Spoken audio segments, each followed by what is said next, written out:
Good morning, coaches. I'm Matt Devlin, voice of the Toronto Raptors, and welcome to the 10th annual Toronto Raptors Coaches Open House presented by our friends at Tangerine. For the first time ever, instead of joining us inside Scotiabank Arena, we are joining you inside your homes. Let's break down how this is going to work. Over the next 2 days, we are hosting 6 virtual sessions. These sessions address hot topics in today's basketball landscape with our Raptors coaching staff and other special guests from the basketball community. After each session, we're going to have a pop quiz, a Kahoot, so make sure you are paying attention, all right? We will put the information up on the screen. You can follow along on your phone, and the person who answers the most questions accurately, the fastest, will win.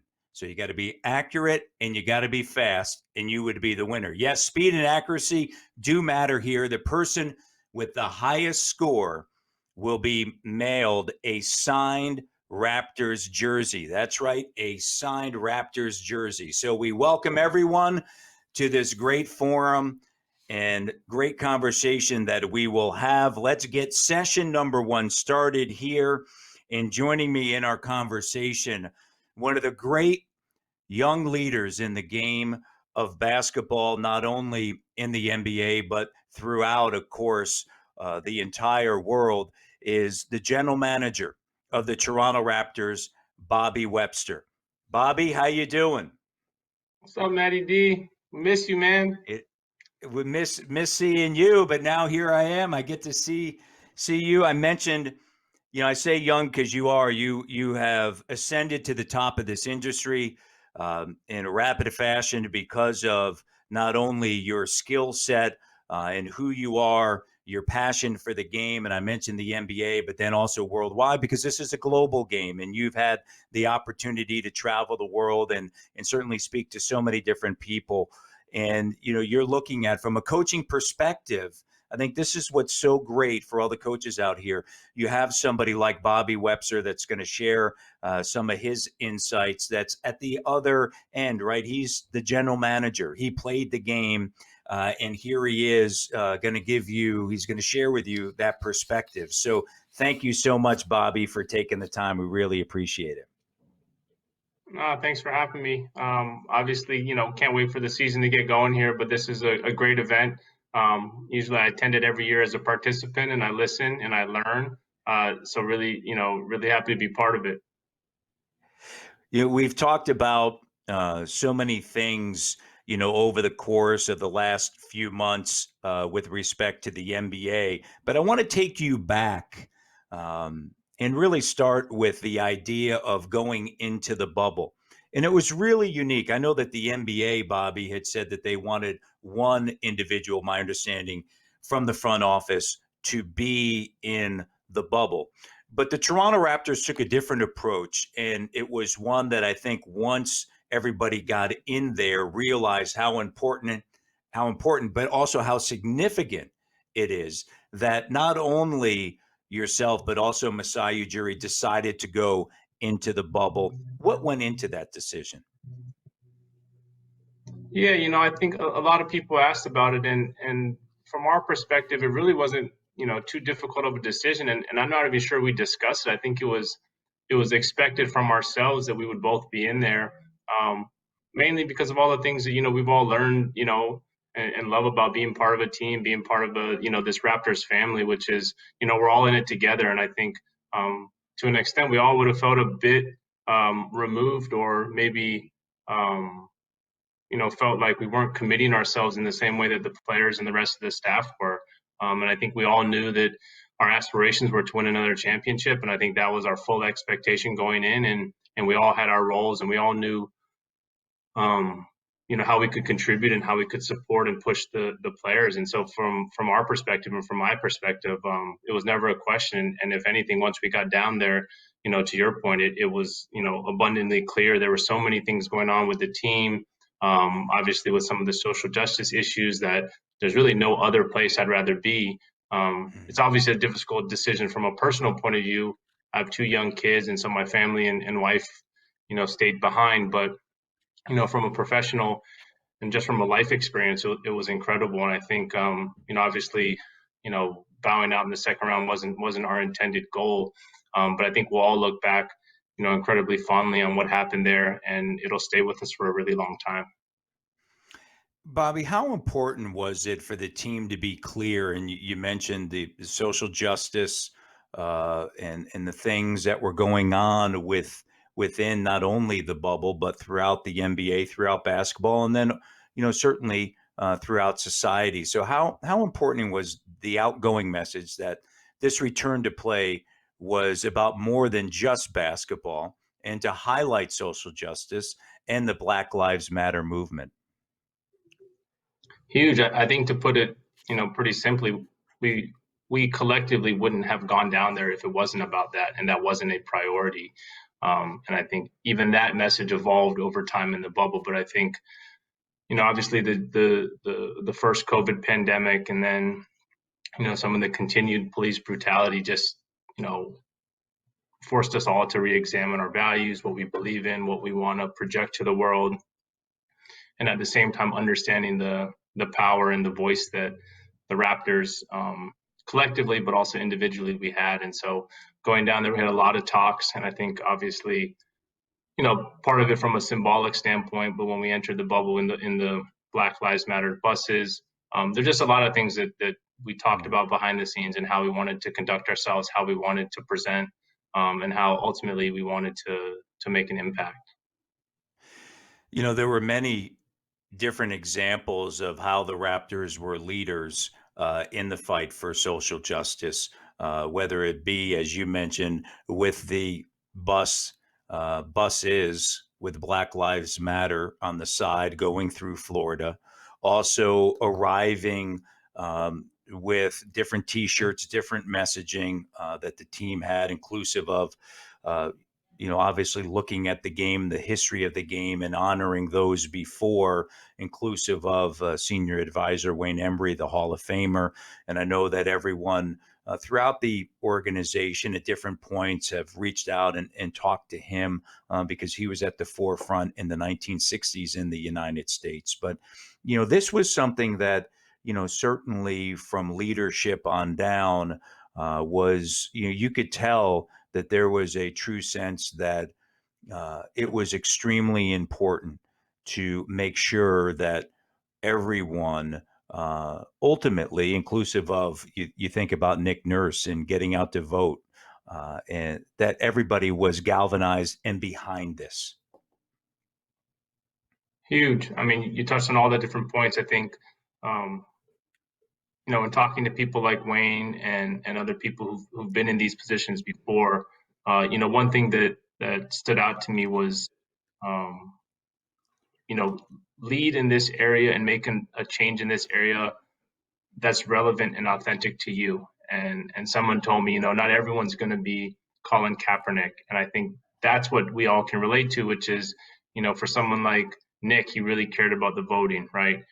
For Fred, he really cared about his hometown of Rockford, and so it was really great to see everyone come together, but be able to make an impact, in something that was very near and dear to their heart. And then when you take a step back and look collectively, now you start to see how broad of a reach we can have. And so, even thinking about, making change in Toronto, I think, with Canadian guys on the team, with us having an impact and a huge presence in Canada and Toronto, now you start to see all the kind of tentacles of how we can, integrate into our local communities, integrate into a Mm. broader national community, and even integrate across the border. So, you know, it's a daunting task, as everyone is realizing, and you're not going to solve the problem today or tomorrow. Um, but I think collectively, what we're seeing is vote, impact your local community, use your voice, um, lobby government, use your influence. So there's all these different areas that we're learning and we're getting better at. And I think that's really the hopeful message. And even in talking to someone like Wayne Embry, and for those who may not know his story, obviously the first African American general manager, um, at the forefront of the civil rights movement, his wife as well. So there's just so many people that you can learn from, um, and for him to say, this felt different to him, the hope, the different skin colors that he saw at all of the marches that maybe he hadn't seen in the past, the impact that it was having in the people that I was touching. Those are the people who've been through this, and for them to say that they felt hope and they felt that this felt a little different for them, I think was encouraging. No, there's no question. Let's go back because there was so much conversation in the bubble that led to ultimately a boycott of a basketball game that led to more. And then the action that ultimately, Bobby, came out of that. When you think back to the conversations that the Toronto Raptors were having at that time, and then ultimately the Milwaukee Bucks deciding that they weren't going to play, and then from there the league then saying, okay, hey, we're going to stop, and the players are going to stop here. They're saying, hey, look, we're not going to play, but yet ultimately everybody comes back together. But can you speak to uh, the boycott and then ultimately the action that came from that? Yeah, it was probably about a month into the bubble. So I'll kind of set the stage a bit. Is we get down to Orlando in July. There's a bit of I think there's 3 weeks of training camps. Everybody's getting into shape. Everybody's settling into their routine. We all have our own hotel rooms. There's, as you can imagine, daily COVID testing. And so we're starting to get into our routine. And I think the Jacob Blake shooting happened in Kenosha, and it was in Mm-hmm. the first. It was, I think, if people remember, it was during the was it it was during the first round of the playoffs, Mm-hmm. and it kind of was swirling a little bit, and everyone was talking about it. And I think ultimately, it came to a head, not necessarily with the Bucks boycott, but just in the bubble. As we came down here with a purpose and what we just talked about, um, and this type of behavior continues to happen. So I think there was a real sense of, what are we doing down here if nothing's really being changed? And so there was a real reflective, couple of days about, if what we were doing isn't working, putting Black Lives Matter on the court, putting messages on our uniforms, speaking out about it at all of the media conferences, what can we change? And I think for a team like the Bucks, who that hits really close to home, was, let's do something more impactful, because what we have been doing isn't. And so I think, as everybody saw, the Bucks chose to sit out that game Mm-hmm. against the Orlando Magic. Mm-hmm. Obviously, sent shockwaves across not just the sports world, but the entire world. I remember turning on CNN and Fox News, and everything was focused on this. And so I think from that perspective, it amplified the message. But I think as everybody watched, it wasn't just the message, and I think they were able to get on the phone with the governor of Wisconsin. We're all learning more about how this political process works, but I think it was just a moment in time where people had settled into the bubble, um, but it just felt like maybe we were living in the fantasy in the bubble, and we weren't Mm-hmm. we weren't really feeling the effects of the real world. So it was definitely a shock to everybody. There was tense moments. I'm sure everybody remembered, would the season go Yeah. on? Would it not go on? And I think ultimately cooler heads prevailed, in the sense that continuing the bubble continues the message and continues the impact, and stopping the games may have the opposite effect, which is it takes the message a little bit out of the limelight. It was a remarkable uh, stance taken by the players and ultimately necessary to get the conversations, moving, once again in the direction in which I think everybody feels as though they needed to move towards. It's also when you think back about the bubble, it was truly an amazing effort and a remarkable effort by the NBA and then the 22 teams that arrived there. When you think about everything that went into it, and also obviously the daily routines of the bubble life, as everybody over the course of your months there would see on social media, and then also for myself talking to members of the Raptors that were in the bubble, and it was truly remarkable that at the end of time and the time there that they were able to crown a champion, and it was an unbelievable effort by everybody, as we know.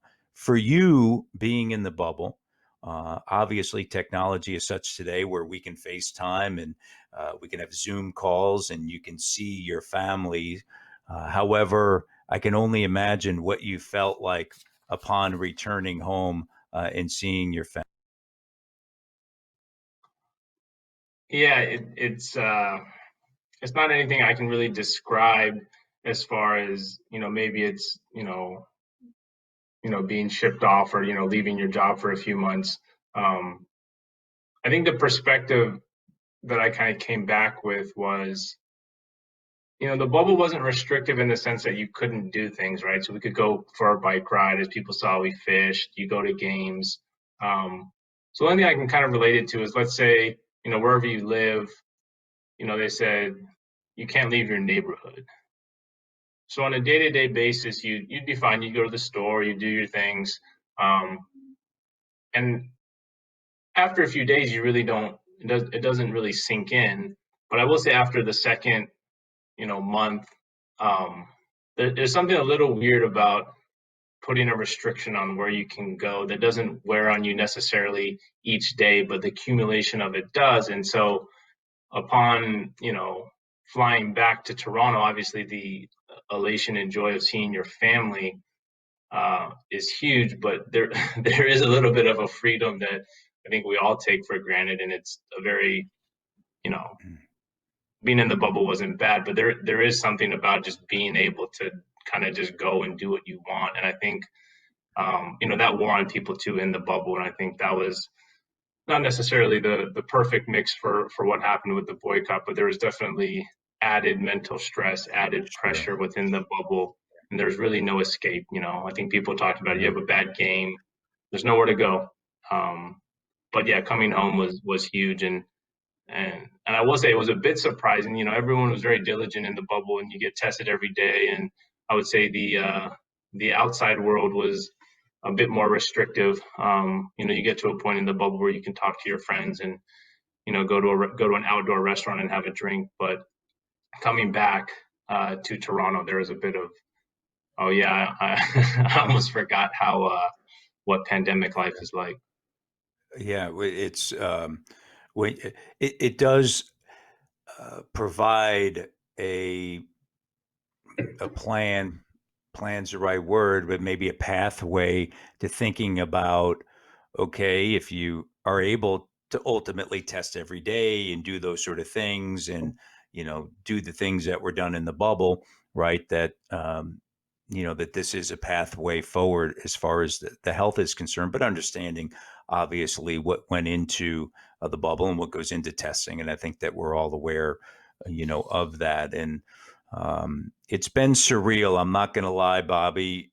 When you think back to, and I think back to March 9th of being on a red eye flight from, Utah with the team after what was an unbelievable victory, and the Raptors were on that West Coast swing. And you think of second night of a back to back, the way they were playing, and I think to something that Serge Ibaka said to Jack Armstrong in the post game press uh, interview, and he were talking about losing players. Norman Powell goes down again in injuries, and he said something that I thought was truly remarkable, and that was our coach gives us confidence. Jack asked, how does this team keep doing this, right? And he goes, our coach gives us confidence. And you think about that. Here's a veteran player, right? Here's a veteran player that's been to two NBA finals with Oklahoma City and then with the Toronto Raptors, that's been in the league for a decade plus and, knows what it takes to win. And he's like, our coach gives us confidence. That's how we do it. And we're going to get into this in just a little bit, but you think of that, and now you think about the bubble and coming home and quarantining, as we all did, and then you quarantining again.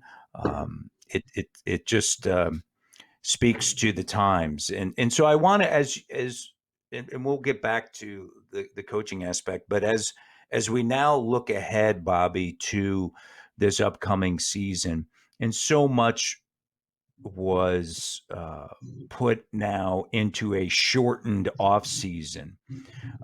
What will be some of the things that the Toronto Raptors will continue to do with respect to the conversation on social justice as well as the Black Lives Matter movement? And I would imagine those conversations are continuing internally. 100%. It's going to become part of who we are. It probably should have, to a larger extent, always been part of who we are, and it was. And I think inside of us, but I think outwardly, it is. We feel more of a responsibility. So you'll be seeing, and not only the coaches on this call, but the public, you'll see our impact more, not only in Toronto, in the community here in Canada at large, but also where some of our players are from. So supporting some of the causes. So I think from that point of view, we've hired a group here within the Raptors that's professionally fully focused on kind of the equity, diversity, inclusion hallmarks that we're all learning about are super important. So whether it's our own staffing policies within the team or within MLSE at large, but then also just understanding the issues and understanding how we can make a change. So I think we're all excited. We understand this is a long haul, and so this isn't going to be something that you're going to stop or you're going to see us veer away from in 6 months or a year. This is something, in talking to our players and talking to our staff, this is something that we all want to be part of who the Toronto Raptors are, what we stand for, basically until the end. Absolutely. I want to switch gears over to the coaching side because you provide a really unique perspective for all these coaches. You're the general manager of the Toronto Raptors, and you have that daily contact with coaches. You understand. You see all coaches in the NBA, but not only that. When you're out scouting, you see college coaches as well, and you understand the importance of coaching. And I mentioned the idea of Serge saying that, coach gives us confidence, right? That it doesn't matter who's in the lineup. We just keep doing, what we do. So how important is the coaching staff to determining the culture of the team? Huge. I think when we think back to, when we started the head coaching search, that ultimately resulted in Nick Nurse, we sat down as a leadership group and we had a lot of talks about what are we looking for? What are the qualities that we want? What do we want this person to embody? What's an interesting background that they come from? And so it was really revealing in the sense that it showed us a bit more of who we are as an organization and where we want to go. And so you've touched on a lot of them, right? Which instilling confidence, which is a huge one. And I know this, Matt. It's not just Serge; it's a lot of players on the team who've mentioned this. From rookies all the way up to the 10+ year vets. A couple other things that we really cared and we valued was, Nick having been a head coach, and I think this is an interesting topic to discuss, which is there are assistant coaches, there are player development coaches, there are head coaches, and I think Nick had kind of the fortune at a very young age to get into head coaching, and so there's different paths that people take.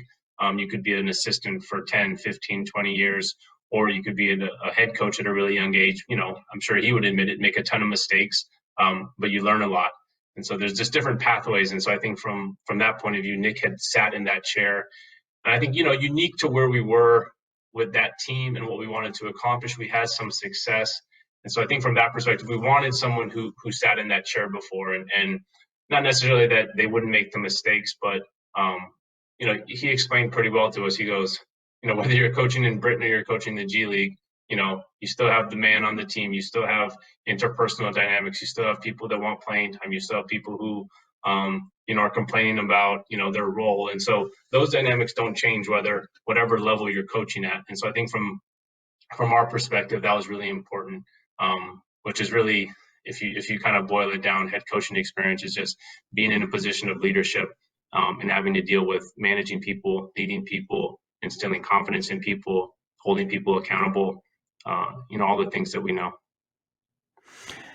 It's interesting. You mention all those, qualities and what you ultimately value in coaches. And I think the other thing that becomes apparent from sitting where I sit and watching this coaching staff, I think the communication level is superb, right? Like you have this, and you mentioned roles. It's so important for the understanding of, we're going to talk, right, and here's how we envision you playing, but then also, yes, also, and this is where the Raptors, and I'm not just saying this because you're here, but I've been in this league since 1999.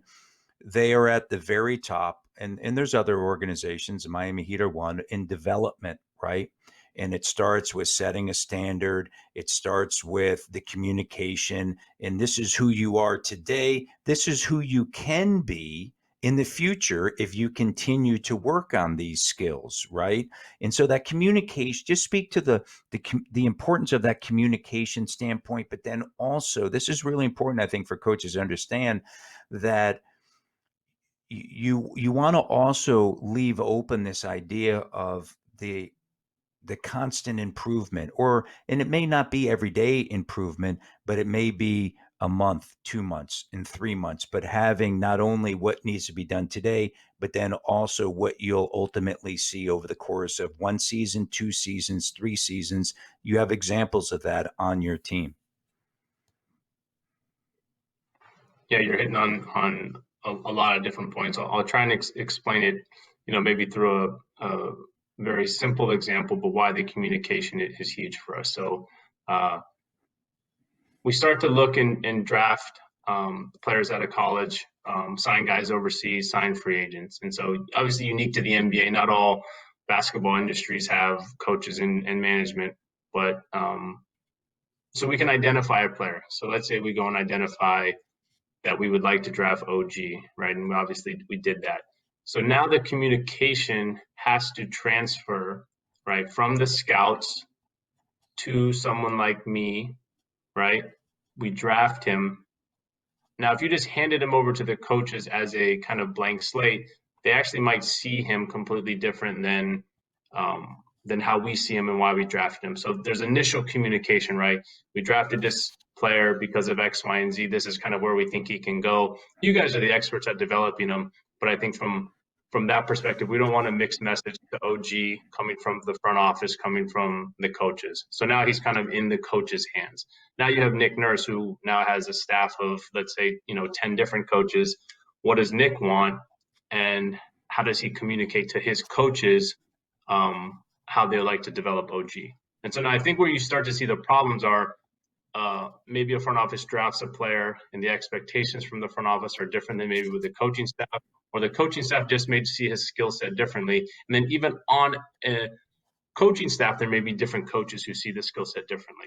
So now you potentially get into a situation where the front office may want something different out of a player than the head coach, than the development coach. And now you have a lot of different voices that are talking to a young player about what they want.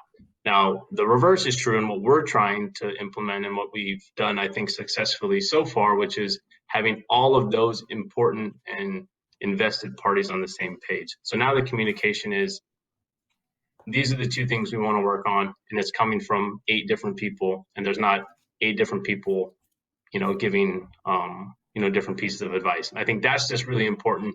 If you could put yourself back at 21 years old and you're trying to grow and develop, and it's a lot easier to really focus in and hone in on 1 or 2 things that people are telling you as opposed to 12. So it's a really simple example, but it really is at the heart of what we do. It's the heart of our development. It's the heart of our coaching staff. Is to keep things simple, but most importantly, to keep the message the same so that the players aren't hearing a ton of different messages, and it's not just confusing for everybody within the organization. Yeah, it's so important that there's structure within that, right? The structure of, how you lay all this out. The one thing that I would like to kind of finish up with you, Bobby, and we appreciate you taking the time. There's a story that I'll never forget, and I share it quite often when I run into coaches for any sport at any level. And I think it really speaks to the Raptors because it really shares ultimately the value of development and allowing players to make mistakes along the way. And I remember having a conversation in the 20 uh, was it now 20 hard to believe I 2018-19 season, the championship season, that I had a 2020 moment there, Bobby. Um, the We all 20 have them.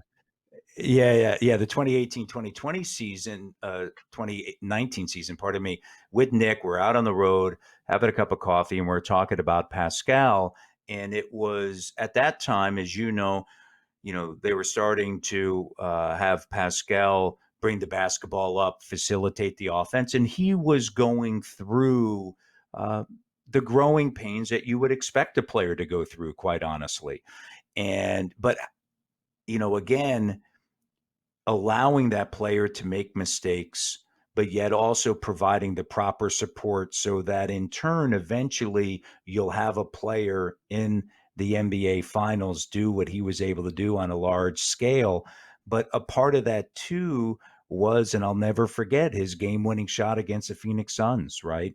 Where, okay, take it up top and take it off the bounce and get right to the rim and lay it up and through. So, can you just speak to the importance of Ovi's having a player, especially a youth player, right? And a high school player, just development and understanding that along the way, even at the NBA level, players are going to make mistakes, but surround them with support so that you can get the most out of them ultimately. And that's going to benefit the team as a whole, typically later on. You hit it perfectly. It's a hallmark of Nick Nurse, his unwavering support and confidence in his players, and that's an example of how it shines through. Which is, I think there can be a tendency, especially when you're focused on the short term results, to maybe limit a player or to maybe even limit yourself and not kind of be as freewheeling. And I think Pascal's a perfect example, which is um, people always ask, how good can he be? And I said, the thing I've learned with Pascal is every time you put a ceiling on him, he breaks through it. And so at this point, we're not doing that anymore, right? We're not saying, Right. oh, I think when we drafted him, people said, oh, maybe, could he be an energy big off the bench? We said, oh, great, he can do that. Then he started, and we said, oh, well, could he just be a starting, power forward? Oh, yeah, he can do that. And oh, could he be an all-star? Well, I don't, so it's just, we look like the He did idiots at that. some point, right? Now he's all NBA second team, but it doesn't happen overnight, and it doesn't happen, just because Pascal's a good person and he works really hard. It happens because he does that, and someone like Nick says, "Hey, I'm willing to give you this shot at the end of the game in a really important game." But I understand that even if we lose this game or you miss this shot, it's not the end of the world. And I think we saw that even in the bubble. I think it was the Norman Powell isolation in one of the games, which was, hey, here's a huge moment, and we're going to give it to someone like Norman. Go one on one, get your shot. You miss, no big deal. We come back, we'll win the game. So I think those are the type of moments where it's not this nice linear upward, right? There's going to be these waves, but I think the way to get those huge jumps, I think in players' careers are to give them those opportunities because now Pascal makes the shot and it gives him that confidence, and so now years later down the line, or even later in that season, now he has that point of reference that maybe he never otherwise would have had. I think all the coaches out there listening in understand why the Raptors are so successful, and it starts at the top with the leadership and why you're so well respected, Bobby. I can't thank you enough for taking the time and sharing some very valuable insight into um, the Raptors and the social justice and the Black Lives Matter movement, but then also coaching as well. So really thank you for taking this time. I know it's an extremely busy time for you as the Toronto Raptors and the NBA ramp back up to get the 2021 season underway. So thank you very much for doing this here today. Thanks for having me, Matt, and thanks for all you do. I know you had a bubble from afar, but was able to listen to you and hear you, and we all look forward to December 22nd when we can get this thing rolling again. Well, no question about it, Bobby. Again, thank you for taking the time to be with us. And lastly, a big thank you to our friends at Tangerine. Without their support, this event wouldn't be possible. So thank you. Stay tuned for the first Kahoot session, and then we will head into a short break before we continue for the day. So we have a lot in store for all the coaches here on the Coaches Open House presented by Tangerine.